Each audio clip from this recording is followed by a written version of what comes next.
What got me into being a Civil War reenactor was my family's love of everything history. And that came from my grandmother and her genealogical research she did on our family. I mean, we knew we came over on the Mayflower, and we know even further back than that. So as a little kid, I would always grow up hearing about this person or that person in our family history. And I always wanted to be a reenactor because I always wanted to put on the uniform and be like Grandpa Allen or Cousin Erastus. My mother was going through all of her paper records of all of our family, and she found out that one of our ancestors was killed here at Gettysburg, but he was my great-great-great cousin, was Erastus Allen, and he was shot here on the second day at the battle in the wheat field, and he died on July 4th, and he was only 21 years old. And it was just from going through all the paper trails and going through all the research that my grandmother had done that we found out that there was a connection. He was, in fact, my cousin.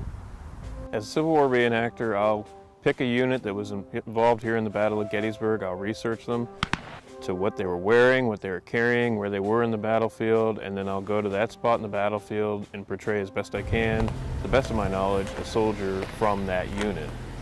The challenge is sometimes in the research, making sure you're doing it as best as you can. Sometimes it's hard to find exactly what rifle they were carrying or exactly what jacket they would have been wearing. In terms of any sort of conflict or struggle, nowadays with history being looked at the way it is, especially the Civil War, very rarely, but sometimes if I do wear a Confederate uniform, I will get some flack from some people. But again, here, and that's not what it is here, it's just to show you what the soldiers looked like. I don't come here to try to get into a political argument with anybody. I just try to teach history the way it is. I've done marches before in the past. One of the marches that really sticks out to me the most was the first one I did, and it was 17 miles from Harper's Ferry, that's now West Virginia, all the way up to Sharpsburg, Maryland, where the Battle of Antietam fought. And we'll do events where all we do is show up, set up camp, do picket duty, do marches like that, and at the end of the day, you're just as exhausted as they were, and you can see why. For example, at Antietam, AP Hills Corps lost so many men just on the march up there, because in September, still pretty hot out, wearing all this wool and these shoes, you can see why so many people fell out due to fatigue.